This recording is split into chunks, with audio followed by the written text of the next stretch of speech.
Hey, this is H1. I know why you're here. We're going to get into the Gambits in just a second, but I have to go through the intro right quick. We're going to be running it back with H1, talking about chess knowledge, chess wisdom, chess understanding. My nose is stopped up right now. I don't know why. Man, I don't have enough space. It's allergy season, baby. And you know what? Let's just get through the intro.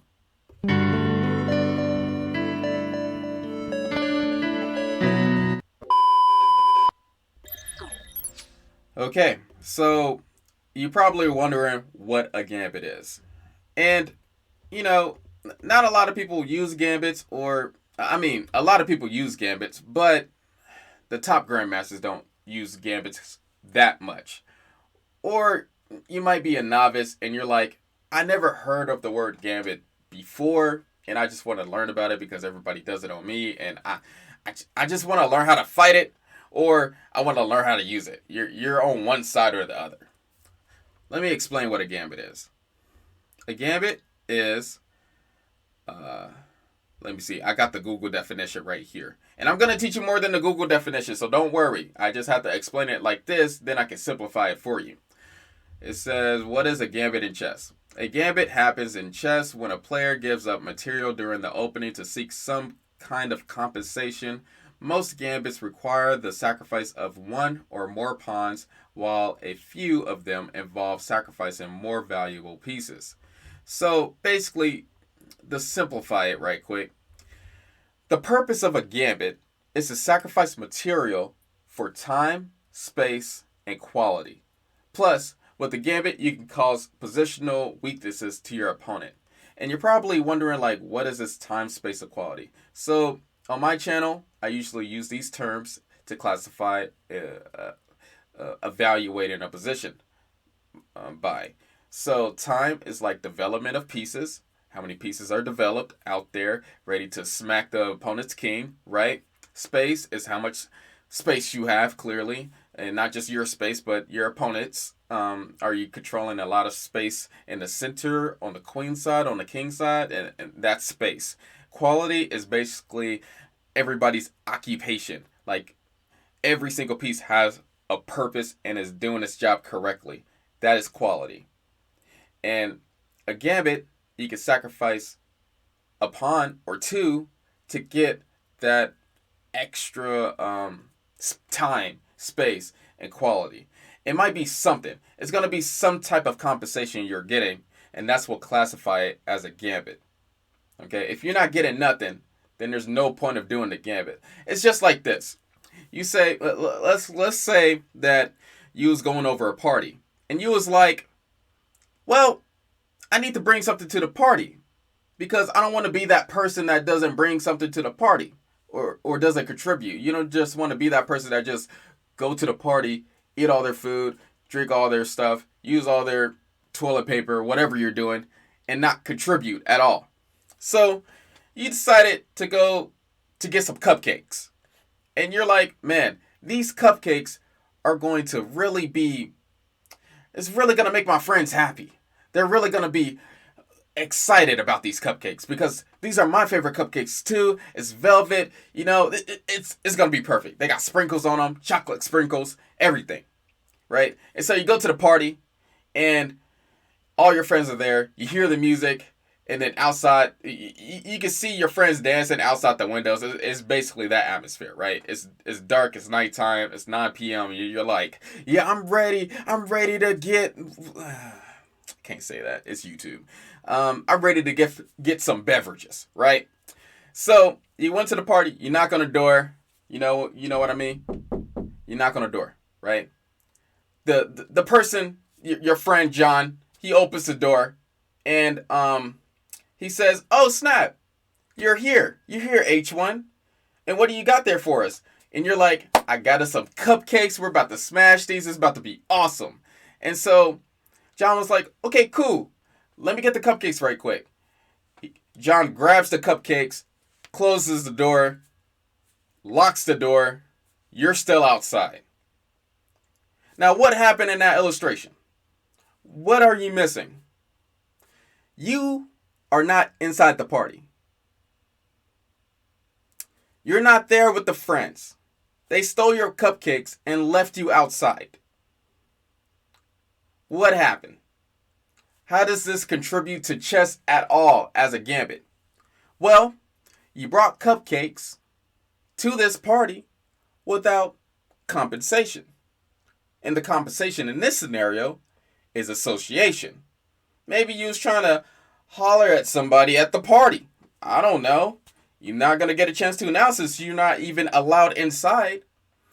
Maybe you wanted to eat some food there.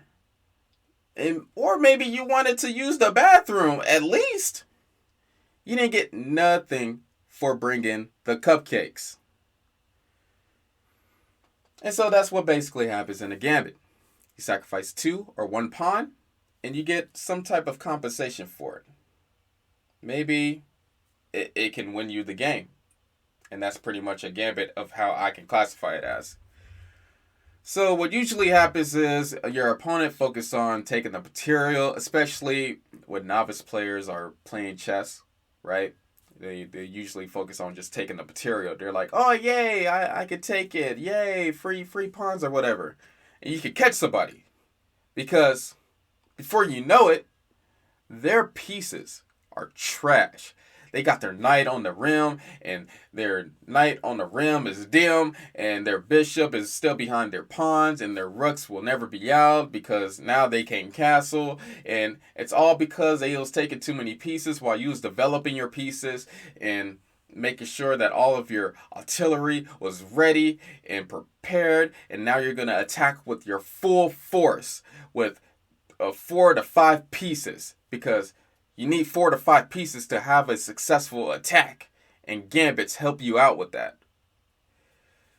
So we're going to see some games, 3 games exactly. We're going to see 3 games of how you can implement gambits in your play. Well, you're going to have to do some more research unless you want me to go over certain openings for you so that you can have a gambit repertoire. But let's just get started. Yep, it's about that time.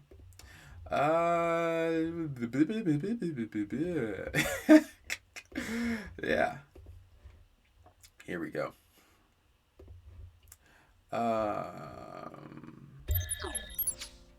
Yeah, there we go. There we go. Let's move that up a little bit.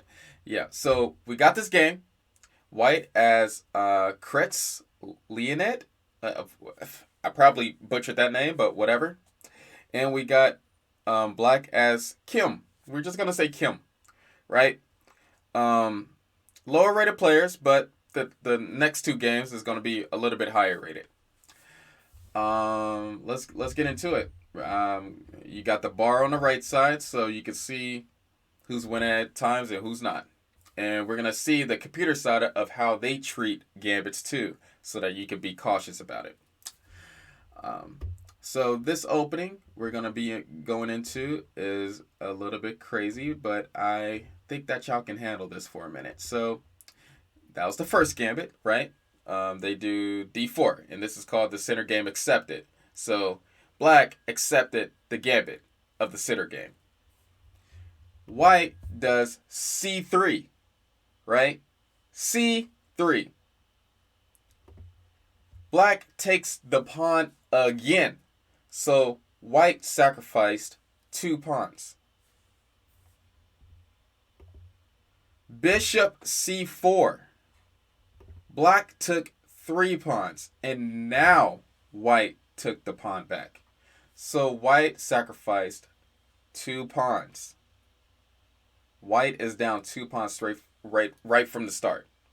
But if you look at the position right now, and let me just make sure that you got the position. Okay, cool. If you look at the position right now, you can see what white sacrificed those 2 pawns for. These 2 bishops are wonderful. This knight mobility is going to be really fluent when you develop your pieces on white side. And this rook is just a couple moves getting out. But black, on the other hand, all of their pieces have not moved. White is up in time 2 bishops already. And black have only moved 1 piece. and captured with that one piece. And this is the power of gambits.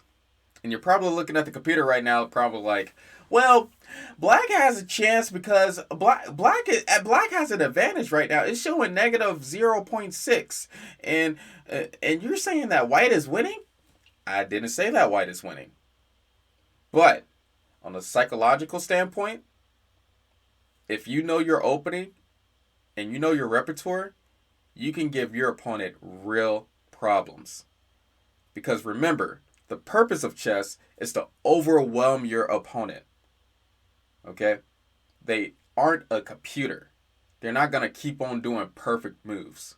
But if you can freak your opponent out with a crazy opening or a gambit, then you can get a smooth win. And usually grandmasters use gambits like these in some of their matches just to throw their opponent off or just to get a quick win maybe. You never know. But let's look into the rest of this game right quick. D5. Bishop takes D5. Knight F6. Bishop takes F7. So, in a lot of these gambits, you have to look for forcing moves. Because if you're not looking at forcing moves, you probably are going to miss your opportunity. And you do not want to miss your opportunities at all. You do not want to go back home saying, man, I could have won that game. So, in a lot of these gambits like this, bishop takes f7, this pawn, is usually a big weakness. And that f7 pawn is a big weakness because the king is the only thing defending the f7 pawn. But it is still equal, and there's still a lot to play for. But this is just giving you a type of this is just giving you some awareness of how gambits can start off really quickly with a lot of activity and a lot of tactics. And remember, this is only the 7th move. We're not even past the 2 digits. Okay? We're not even past the 2 digits yet. And we still got some tactics on the board right now. King takes f7. Queen takes d8.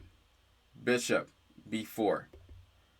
Queen d2. Bishop takes d2. Knight takes d2. When you look at this position, you might think that is equal, right? Which the computer is giving it 0, 0, 0, 0, right? And it is pretty much equal, but this is a crazy position to end off on. The black king isn't castled, but they are 2 moves away from being manually castled. Black still only have 1 piece developed. White still has 2 pieces developed. They got the same amount of material, but there's a lot of pressure on the board right now. And if you want to know what this gambit is called, it's called the Danish Gambit Accepted. Let's look at the rest of these games. Let's look at the rest of this game right quick.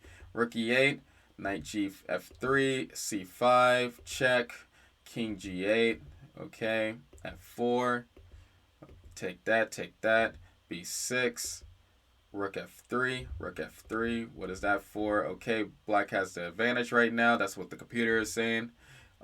Everything's kind of going to black's side right now because black is getting their pieces pretty coordinated. Probably that rook f3 move was kind of sketchy, but, things happen. Okay, so now white pieces are coming to life because this knight d6 move is a real threat. And that's why black brought their rook over there. Take that knight. Pawn takes. Probably was a better move there. Rook a3. That's what the computers are saying. Take that knight. e5. Rook e7. Completely normal position right now. Knight d6. King e6. White is definitely winning. Okay. Rook e1. And this position just went sideways just from a few moves. Just this check, and black just put in their king in the center for some reason. So black must have been under some type of pressure to do this move. And you could just see it now from this game. Look at this game right quick.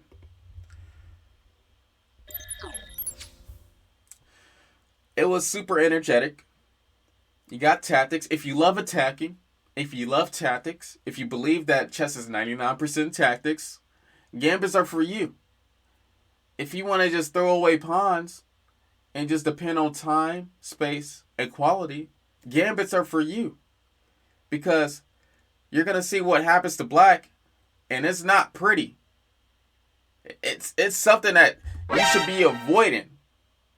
Seriously, you're gonna be looking at this dude like, what why you do that?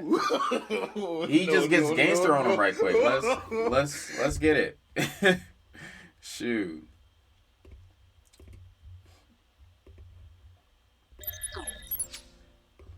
Okay. Rook E1. F takes E5. Rook takes E5. King takes D6. Rook D3. King C6. Rook takes D8. And black resign. Things can happen very suddenly. And this win happened in 25 moves. That's pretty early because in a real game, it takes a lot more moves to win a game. Let's go to the next game. Let's go to the next one. So we got, let me see. We got, I'm never going to try to pronounce that. Prokotov. If y'all need me to pronounce names better, I will. Okay. I'll study the names. Okay. And then we got Shinkavich, right? We got him. And we got a Gambit right now. Let's go into this Gambit right quick.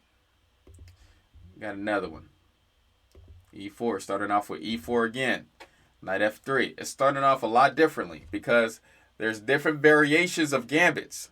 And these are the E4 King's Pawn type of Gambits. Bishop C4. Kuchko piano. And then Castle Kingside. Knight F6. D4. The Italian game Duets Gambit. D4. E takes D4. E5. D5. So white sacrificed a pawn, but remember, we have activity. Our king is castled. Their king isn't castled. Their king is still in the center when all of this is going on right now. Look at all the activity that's going on in the center right now, and the king isn't castled. This specific opening is called the Italian game Two Knights Defense Max Lang attack. Take that. Take. Rook E1. Check. King F8. Now the king cannot castle at all. So by you sacrificing that pawn, you got a permanent case, a permanent weakness for your opponent that they have to deal with. Which they can. They're not losing, but it makes your opponent uncomfortable. And that's what you're kind of trying to get. When you're using a gambit or sacrificing a pawn or two for a specific advantage, you're trying to get your opponent uncomfortable. And once you got your opponent uncomfortable, then you won. You won the game. You just gotta, get the checkmate, of course. But you already mentally won. You already destroyed their mind. Just gotta follow up with it, and hopefully you can. Knight D2, Queen D5. They're already kind of losing right now. They're already pretty losing. Knight E4, Bishop F5. Do you know what is the best move right now? Can you figure out the best move? Pause the position if you want to figure out the best move, because like this is your training. This is you trying to figure out how to use gambits. What is the best move? It is F takes G7. King takes G7. Bishop H6. King takes H6. Queen D2. King G7. Queen G5. And I wasn't expecting you to find all these moves, but if you knew the first move, then congratulations. That's pretty dope, man. Congrats. I'm looking at you, and woman too. I'm just, this is just how I talk, okay? But yeah, you're dope, okay? King F8, Queen H6, King E7. 12 points up right now. The king has it castled. You have dang near 4 pieces attacking their king right now. Queen H4. There's a better move. Knight takes C5. But I digress. The Grandmaster found something else. Queen H4 check. King F8. Queen H6 check. King E7. Knight takes C5. So I'm thinking that they was probably running out of time, and then they just did that move. But knight takes C5 is a deadly move right here, because after Bishop E6, then we got this slam move on the board. Imagine doing this over the board. Rook takes E6. White wins. Black resigns. I got one more game to show you. And this can be the result out of a gambit. 19 moves.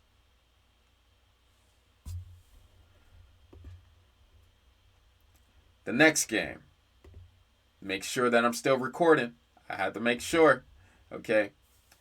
Man, that next game was pretty dope, wasn't it? It was dope. It was pretty good. They did their part. They did their best. And they only sacrificed 1 pawn for that weakness, and black just got under pressure, and they started doing bad moves. A sequence of bad moves, and they lost. You won for doing the gambit. D4. This is the next game. Alex against Robert.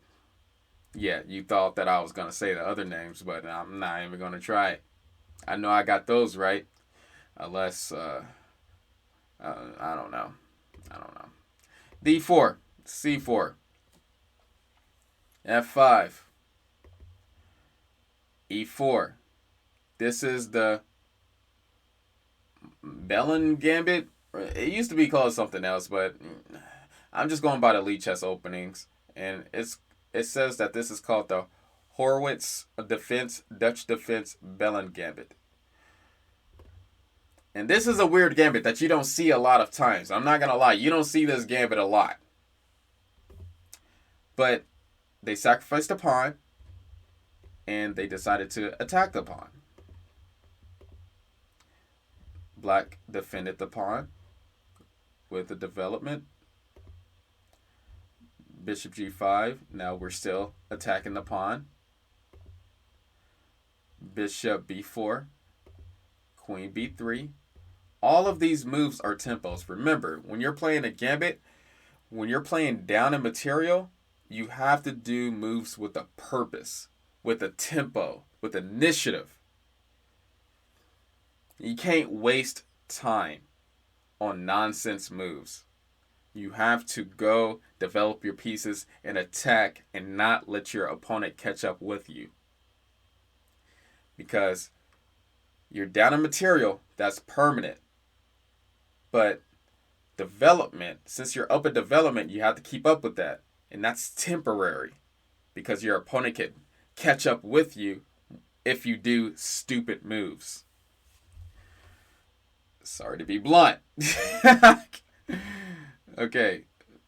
Bishop takes C3. Queen takes C3, castles. f3. Giving up another pawn. So just imagine like d5 is the best move. Not even taking the pawn was the best move. Because this would just give white a lot more development. Even though the king is castled. But none of black pieces are being developed right now. And there could be a lot of threats in the future.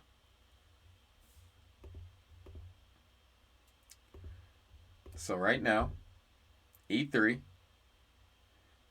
Small mistake, but not that big. Queen takes e3. b6. Bishop d3. Bishop e7. Knight e2. 6. Castle kingside. Queen e7. So I guess black kind of alleviated the pressure. Dang. Kind of alleviated the pressure. It's the same type of material, but white made the game weird with that gambit. It wasn't accepted, of course. Black did decline it. But since they declined it, that kind of gave white still more space in the center. Let's see how black deals with this, because white's position looks way better than black's position. Rook d1, rook f7, bishop b1, bishop a6, b3, protecting that c4 pawn. Probably better move that they're saying, queen c1, but you know, that's a computer move for you. b5, rook c1, b takes c4, b takes c4, rook b8, rook fe1. Okay, here we go. d5 attacking the center. Black's pieces is on the side, but it's not that terrible yet. We're taking that c4 pawn. We took that pawn on the edge. And then there's something about this queen d6 move, right? And I'm sorry, but like I said, my nose is stopped up. Allergies. There's something about this queen d6 move that's just bad. Do you know what the right move is? Can you guess? If you guess this move, then hey, that's pretty dope, because it is d takes e6. It is not d takes e6. Wait a minute. It's not. I thought I had that already in the dang variation. No, it's not queen takes d. It's not d takes e6. That's the move that they did in the game that was horrible. There is a better move that was bishop takes f6, rook takes f6, a3, and knight takes a3, and then queen takes a3. And you're probably wondering, like, why couldn't they just move this rook somewhere, right? Because this knight would be undefended. So yeah, that's what you would have to take advantage of. But you would have to take the knight first. But they did d takes e6 in the game, which they did miss, but you know, 2200. Not the best, but still obviously winning a little bit. It's not a blowout yet. It was though. Queen c5, queen b6, queen takes b6, knight takes b6, and then white pretty much has a better position right now. Take that pawn, rook, and you can play pretty much a normal game.